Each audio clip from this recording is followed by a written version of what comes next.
Yeah. So anyways, since we're having a break right now, and it's a good time to talk Mhm. about something that's coming up, which is Father's Day. So, Mhm. isegue ko na, no? Sabi mo nga siya, yung topic natin Mhm. for today's coffee break is um, Father's Day. How are you, ano, Mhm. how excited are you guys for Father's Day? Kasi quarantine Father's Day tayo ngayon.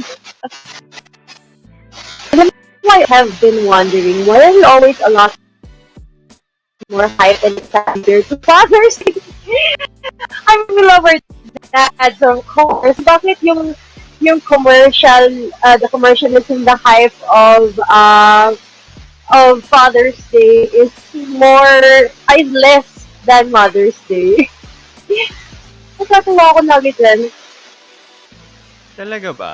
Actually, I never noticed actually, that. I was, ako week Father's Day na. Kasi, weekend, meron ako, ang dami ko nakikitang bumibili ng cakes. Tapos sabi, Uh-huh. for Father. So, I checked my calendar. Sabi ko, yung Father's Day naman is this week pa. Mm-mm. So, True, a lot of sabi ko people parang make that excited na yung mistake. lahat. Yeah. So anyway, would like to say happy Father's Day to all the handsome, hardworking fathers all over the world, sa lahat ng mga nanonood sa atin. Ayan. And hello na rin to all our viewers right now. Thank you for being with us.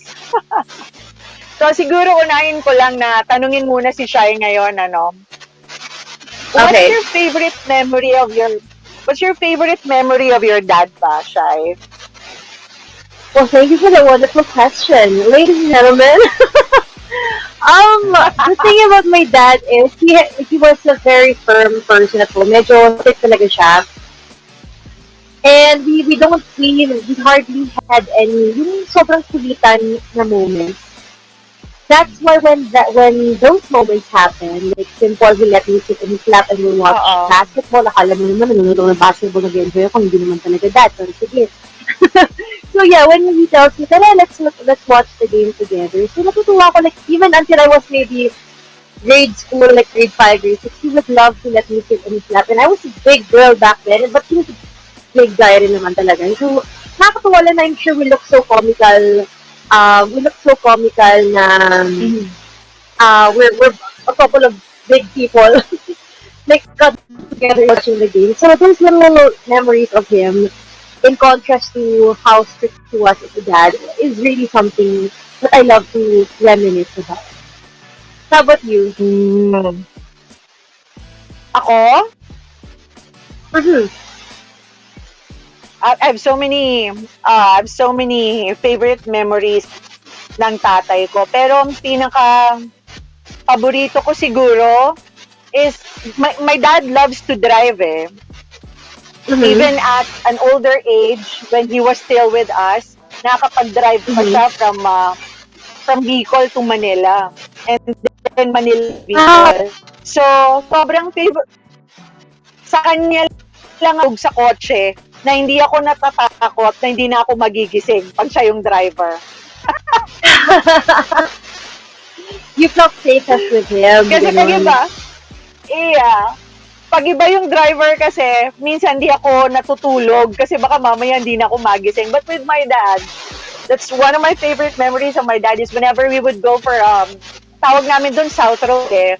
Hangga to Manila, Okay. babiyahe kami South Road. I mean, he would really stop at places na gusto kong tigilan namin with the family. And Aww. yun nga, nakakatulog ako pag siya yung driver. Pag iba, hindi. Mm-mm. Ewan ko lang, pag sinikang kasama ko, ikaw ba, Nick? What's your favorite when you lit or Kaya pala hindi ka natutulog. Nung ako yung nagda-drive. Kaya nung naiintindihan ko na-traffic na. tayo na Laging Christmas worried. party? Oo. Oo, Nung na-traffic kaya ako, pala. na-traffic kami ni Nick ng Christmas party eh. Papunta ng Yeah. Paranaque. Mahirap Ibig na, sabihin nun, Nick. ibig sabihin you don't trust me. You don't trust my driving skills. Walang tiwala sa'yo. I, Nick, I love you, but I'm sorry. I love you too. I love you too. So So, yeah, what ako about you, din, Nick? What siguro was your yun. favorite memory of your dad? Yun, siguro yung driving din. Yung long drives. Kasi ako, recently lang naman ako natutong mag-drive, di ba? Yung talaga nag-license ako, that's just maybe almost 2 years ago pa lang. Or, Mhm. parang Oo. over a year pa lang ako nag-drive. But before, laging si Papa yung nag-drive. So, yun, nami-miss ko yun. Yung pupunta kami sa Kalinga. Kasi when my grandpa was still alive, we would go to the book here. Tapos, alam mo yun, Aha. that would take you about 10, 11 hours on the road. And I think yun yung longest time that I am with my Papa because he's always busy at work. So, Uh-huh. Yeah. yung mga long drives na yun yung pinakamahaba. Mm. And I miss that. The Aww. singing, the old music. Yeah. Oh, yeah. I think that's when I But your dad is with you at home now, right? to love old songs. Oo. He loves Ah, old songs. sorry. Yeah, Ano meron pa kaming mga mixtape. Cassette pa dati. Tape pa. Wow! Oo. Oh, yun. Meron siyang box nun. Aww. Sabi nga nila daw na we get a lot of our musical influences from our parents now. And I can imagine for us, yeah. That's true. And Nick naman, growing up, what was your dad's parenting style? Bago ba yun over time? Oh, okay. That's a good question. Okay. Parenting style, I think, is very traditional. Kasi he was and I believe that's because he was raised by a soldier. Kasi si Lolo sundalo eh. So, sobrang stricto sa lahat ng bagay. So, feeling ko, kahit na gusto niyang maging parang friend sa amin ni ate, nagkaroon ng remnants. Ano rin, kasi syempre pag ganun ka pinalaki, most likely ganun mo rin mapapalaki yung anak mo eh. Pero, I believe that the parenting style sort of changed somehow. Kasi parang mas naging flexible sa flex kay Lolo. Kasi siguro mas open na rin siya sa bagay.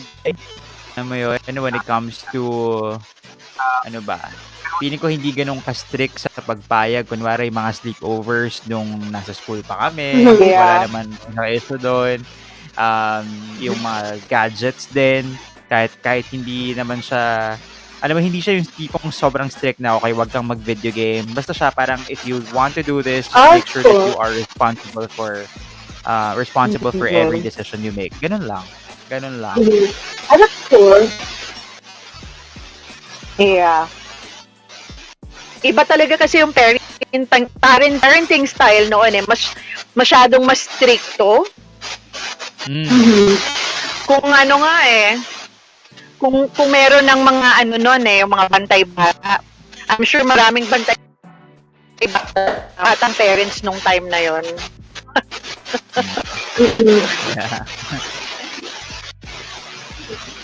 Diba? Anyway, Shai, sa'yo naman, what is that one lesson from her dad that you think that you're gonna bring with you when you have your own family and, have your own kids? I being very frugal for money. I don't want to make it seem like dapat mahigpit ka talaga sa pera mo, but you gotta make sure that because you have a family, you can't just splurge the kid when you were single, you were just dating, or when you were married lang, ganun. But when you have a family, I mean, of course, I can only imagine, but when you have a family, the money that you earn, with that limited amount that you have na lang. I remember my dad I used to call him kuripot. Honestly, that's what I felt he was when I was younger. Ang kuripot niya talaga, grabe. And as I grew older, even like myself, right? I mean, back in high school, naisip ko talaga, okay, I'm starting to get him. I'm getting his point. Ayan, he had to raise 6 kids. Ayan, he was the breadwinner of the family. So, I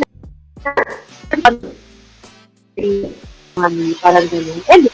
And because of that, na-appreciate ko talaga yung simple, like for example, when we would, when we had a good grade or when the exam results came out or the grades came out, that's the only time we would celebrate.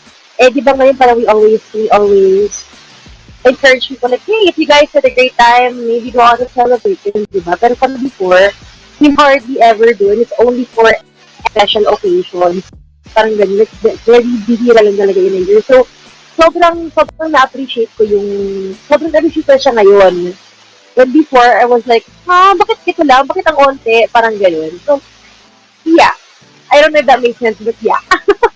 That was the lesson that I could remember or that I picked up from my dad.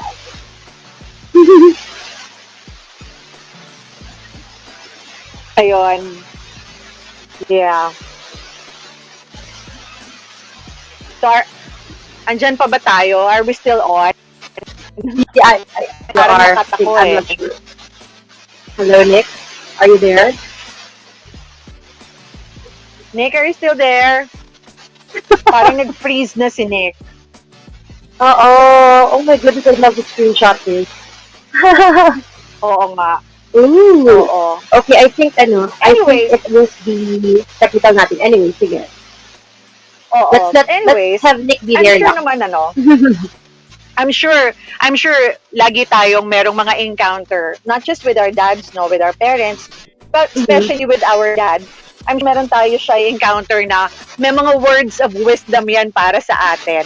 Ako, ang words of wisdom na hindi ko nakakalimutan from my dad, ang sabi niya sa akin noon, yung mga tao daw na tamad, walang karapatang kumain. Wow! Wow! Oh, that's tough. Kaya, pagkatamad daw, walang karapatang kumain, which means na kailangan daw. How about you? Ano yung lagi sa dad mo? Ano ba si Nick? Yes, I'm here. I think Nick is here already. Yeah, there we go. Okay. O ikaw, Nick, would you like to go ahead? Would you like to go first? Anong words of wisdom lagi ng tatay mo na laging sinasabi sa'yo at lagi mong, alam mo yun, hindi mo nakakalimutan? Don't turn your back at your enemy. Joke lang. Yung mga sinasabi niya. Lagi niyang sinasabi talaga yung importance ng meron ako iniisip eh. Parang inaalala ko yung words. But it's along the line Can we call your dad always... na lang ba? Oh my. Well, anyway, like something like play your cards right. Parang ganun. Kasi sobrang hindi sila privileged when they were kids. You know, as in siya yung tipong pagising, nagsisibak ng kahoy, nagbebenta ng kung ano-ano, papasok sa school na walang senyelas. So, alam mo yun, now that we have all these privileges, parang siya, you just gotta keep the ball rolling. Alam mo yun, parang nandiyan na sa'yo lahat. So, you gotta maximize these opportunities. Yun, kasi parang ayaw niya na ma-experience namin yung na-experience nila nung bata sila.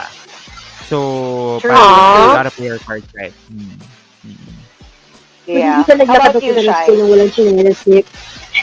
Oo. I'm so happy and thankful. That's good.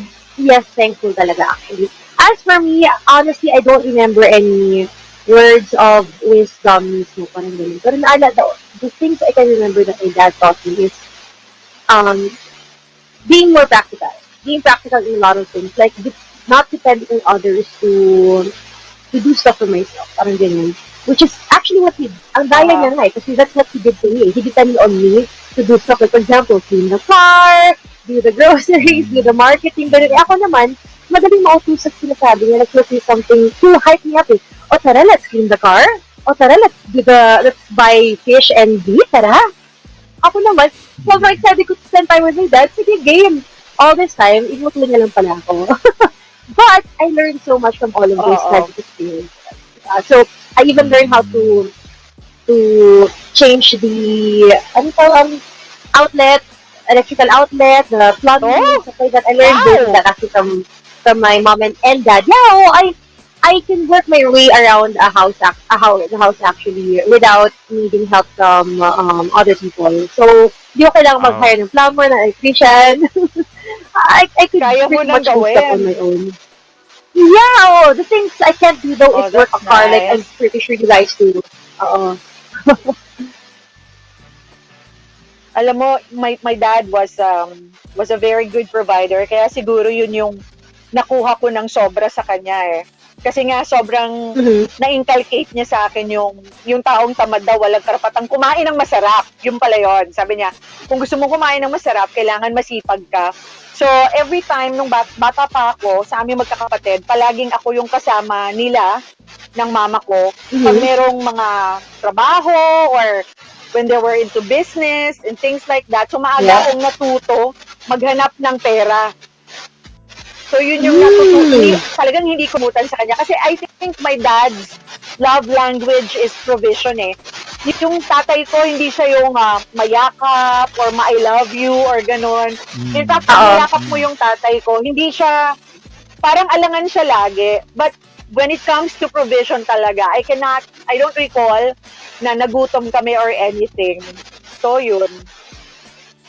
Oh, that's nice. That's nice. Alam mo, nakakatuwa Mhm. to. It's very nostalgic, you know. Especially, I guess, Yeah. for Chloe and I, because our dads have passed already. So, parang nakakatuwa to remember them this way, di ba? Like, of course, we all have our bad memories with, in some way or another with our parents. But this is really nice to remember them this way. You know what I mean?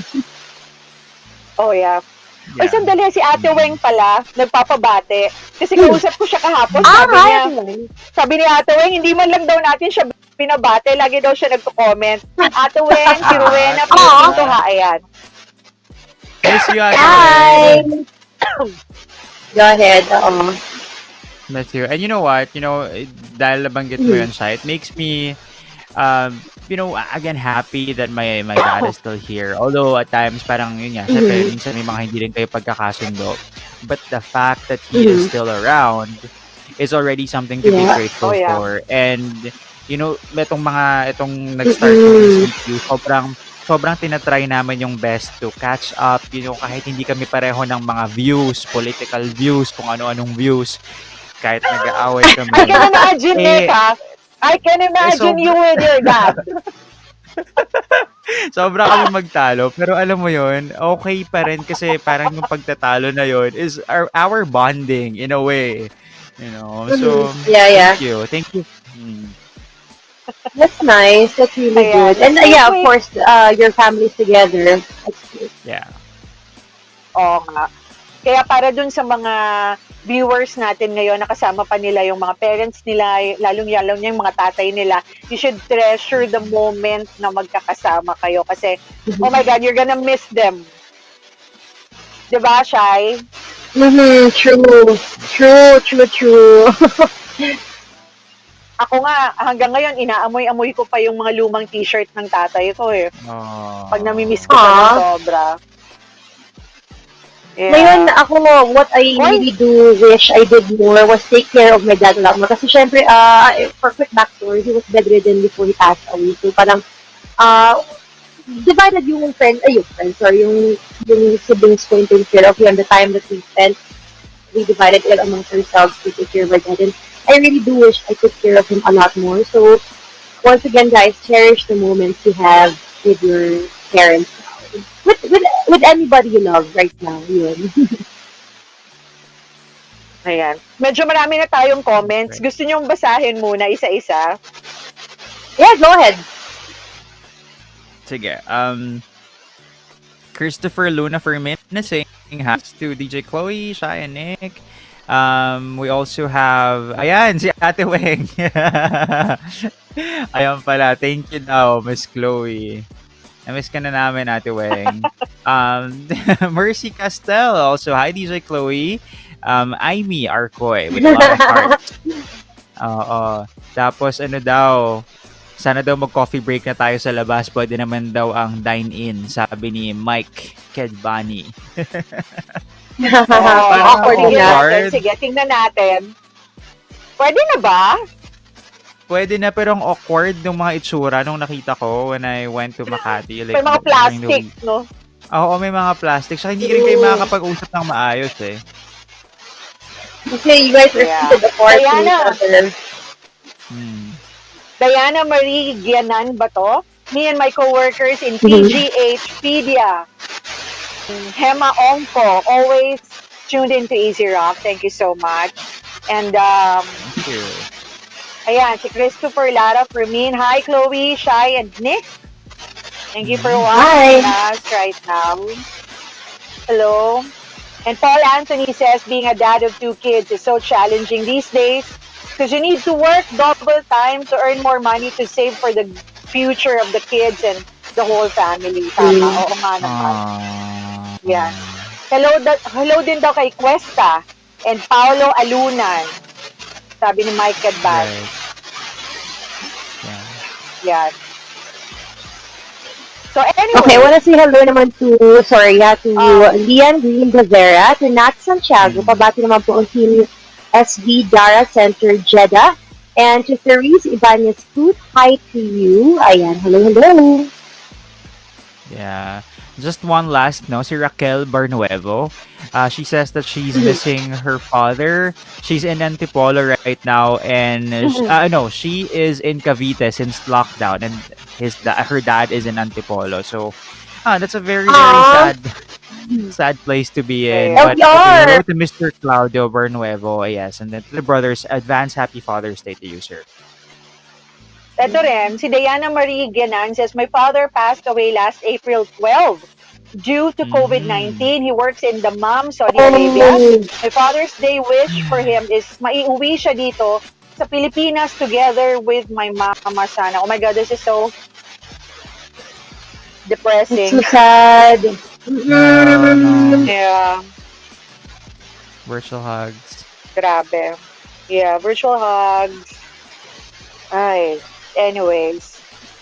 So, meron pa And then ba? I think we're supposed to be reading a few comments of what we posted yesterday sa Easy Rock Manila.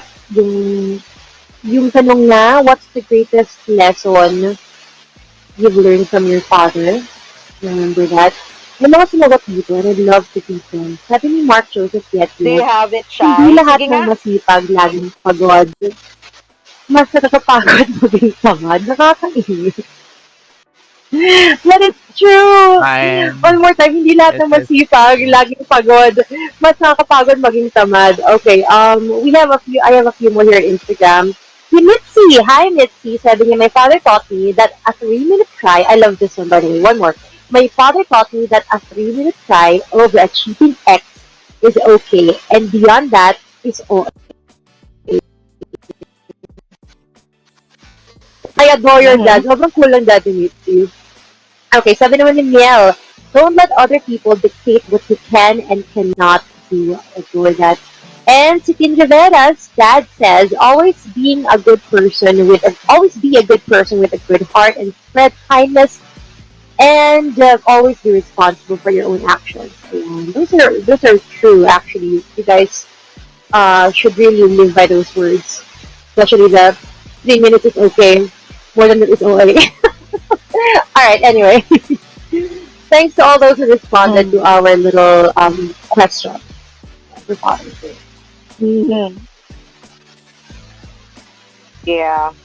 Meron pa ba? Yeah, that's it for me now. That's it. Yeah, I think Ayan. we've covered pretty much everything. May comment dito. Sabi ni Mike Kedmani, DJ Shai, let's have coffee. Kape daw kayo. Ayan na. Shai. Kung gusto mo lang naman Ayan na. yun lang ba? I would love to kaso COVID pa eh. So, let's talk after the May pandemic. excuse. May excuse. Yeah. Ay, naku. So anyways, I think that was a good talk having with both of you. Yeah. Mm-mm. It was Sayang wala fun. si Sam ngayon. I'm sure marami siyang marami siyang mai-share. Mm-mm. I'm Tatanungin ko sure. sana siya kung anong natutunan niya sa tatay niya in terms of raising a family or raising her own children. Kasi ako, kung sasagutin ko Ah. yan, parang wala akong natutunan. Ibang-iba yung parent Really? style ko sa parents ko. Ibang-iba. Oh my Talaga? goodness. Oo, ibang-iba. Kasi masyadong disciplinarian yung parents ko. Ako hindi. Parang, Hmm. it's like my children would never take me seriously.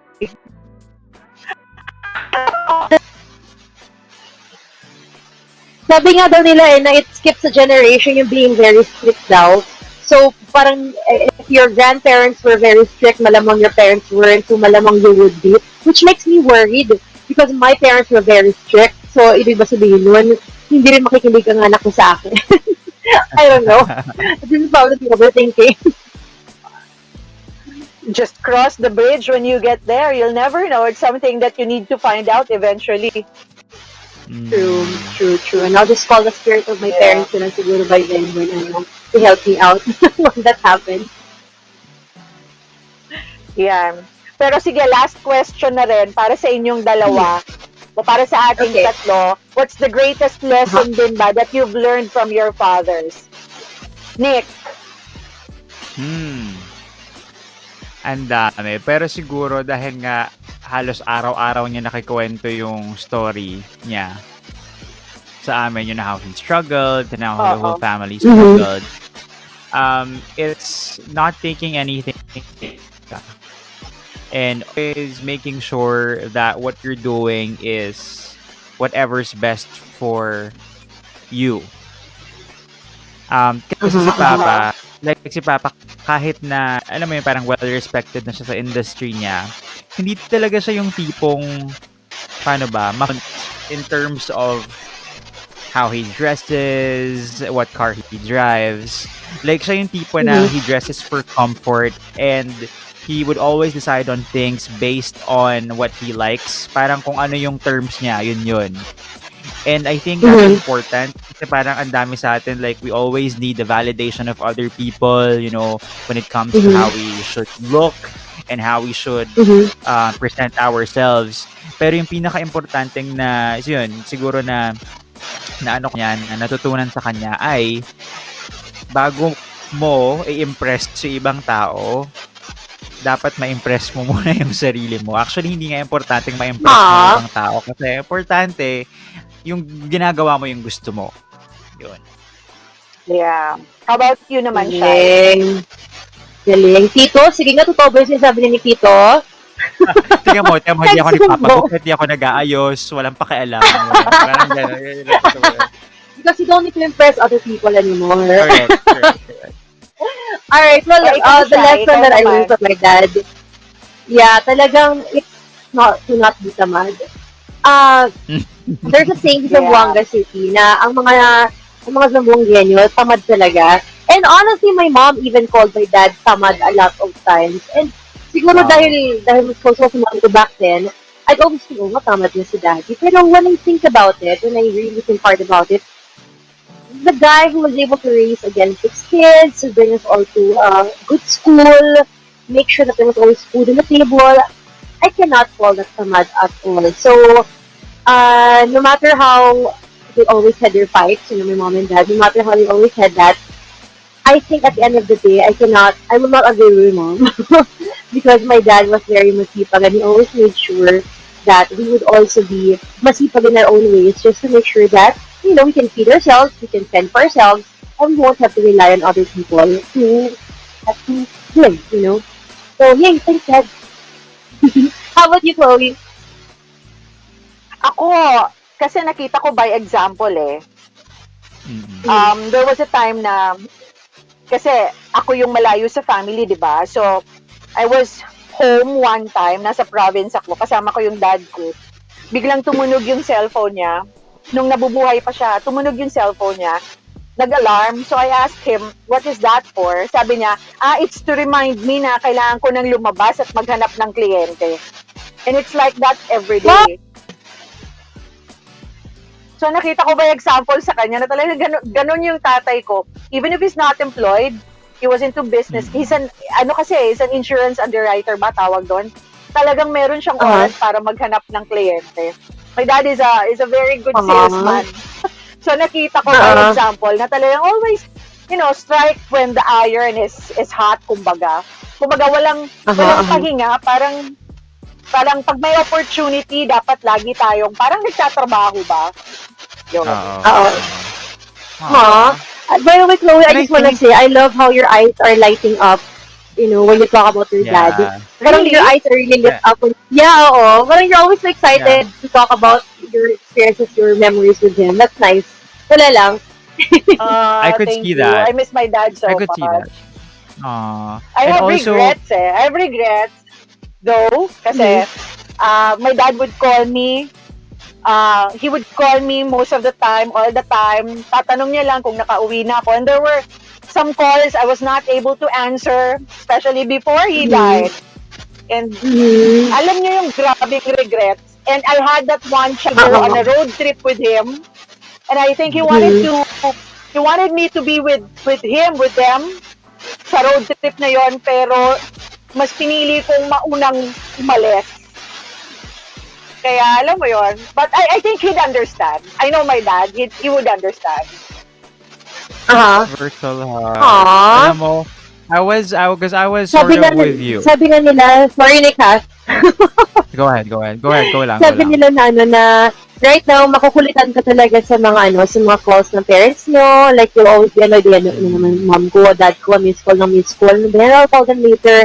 Ay, nako, when the time comes, you will be missing Oh yeah. those missed calls. You'll be eager to see those calls again on your phone. So, yeah. Sorry, Nick. Go ahead. Totoo yan. No, no, I mean, I was just about to say na, because I was there. I mean, medyo nagiging close pa lang tayo nun, Miss Chloe, but like I'm sending you my virtual hugs now. I know how, how sad you were at the time. But let me just tell you na yung mga kinikwento mo sa amin ngayon, those are things that I see in you already. And I think because of what you saw in your dad, na-apply mo siya ngayon eh. I could see your work ethic and the things that you do Yeah. para just to provide for your kids, and I think that's already something good. It's his legacy, 'di ba? And you're living up to that. Yeah. Yeah, I too, Nick. Parang gusto ko tuloy makipagkwentuhan rin with Chloe, Lagi ha? sinasabi ng Sandali. laging sinasabi nun, kailangan ng trabaho mo, trabahong pambigas. Tama. Oo. Lalo na ngayon, di ba? Yeah. Ay, sabi ko nga, Shai, sabi ko, Nick, I'm glad na hindi niya na to inabutan. Tung nangyayari to Ah. ngayon. Correct. Kasi kung inabutan niya to, ewan ko kung anong pinaggagawa ng tatay ko, baka pa na yung cash advance nun sa credit card niya. Baka withdraw na. You always just to make sure na may pera pa rin kayo, to make sure na may pagkain kayo. At yeah. Oh, yeah. Tsaka, I think he's not the kind of person na pwede mong itago sa bahay. He's restless. He's always out. Napaka-restless nung... Well, once again, Yeah. pareho kayong dalawa. Oo. O, kasi nasa labas ako ngayon. Oh, but don't get me wrong, I have my mask, ha? Nasa kotse Okay lang yan when you're in your car. Okay lang yan. Ay, nako. But I'm glad to see both of you again. At least every week, no? We have this kind of activity or conversation. At least dito man lang nakikita ko kayo. And I'm so glad that you're both doing well. Thank you. You as well, Miss Chloe. Yeah. For both of you. And for Sam, who's not with us. So, Yes, I guess Sam, that's we about miss it you. for all of us. Yeah, that's about it for all of us. This is another great discussion from the three charot great DJs. Dito lang sa Manila. Tambo at ng bangko. Okay lang yan. Hi, thank you to all the viewers. Maraming salamat po for always being there for us. Would you like to say something, both of you, bago tayo mag-end? All right, yeah. So let me just once again greet a happy Father's Day to all the dads, to all the parents who had to be the father figures, whether for single moms, for titos, titas who had to be the father figures, for the kids. Happy Father's Day to you, and I hope that despite the pandemic, you guys still have a great celebration this coming Sunday. Let's take it away. All right. And again, thank you for those of you who joined us today. We appreciate you joining us, even if I think it's our job to keep you company. You made us feel loved as well with your comments. So thank you. And happy Father's Day to all the dads out there. And sabi nga ni Shai, sa mga father figures, those who feel like they are taking the role of dad. Happy Father's Day to you. And always remember to give your family a hug when you can. Okay? Basta hindi lang kayo naka-quarantine since ECQ magkakasama na kayo, go give each other a hug, a really tight one. Yeah. So, ulitin ko lang din, happy Father's Day to all the great dads of Mega Manila, in Mega Manila, of this world. Mabuhay po kayong lahat. And know that we appreciate everything that you do for your family. And I know that your families also appreciate you for so. Thank you. And always, please don't forget to listen to our station, 96.3 Easy Rock. We start with Sam, followed by me, Chloe, and then Nick. And then for Light All Night, it's Shai. Naiingit ako sa oras ni Shai. Ang gaganda ng mga songs niya. Gusto ko yung mga upbeat songs na yun. Ako din. That's my party, no? See you, tune in, guys, and enjoy as well. Okay. Yeah. So, okay. Thank you once again for joining us. Adjourned na tayo. Okay. Bye, guys. Yeah, thanks. Bye. Bye. Take care, everyone. Bye. See you soon.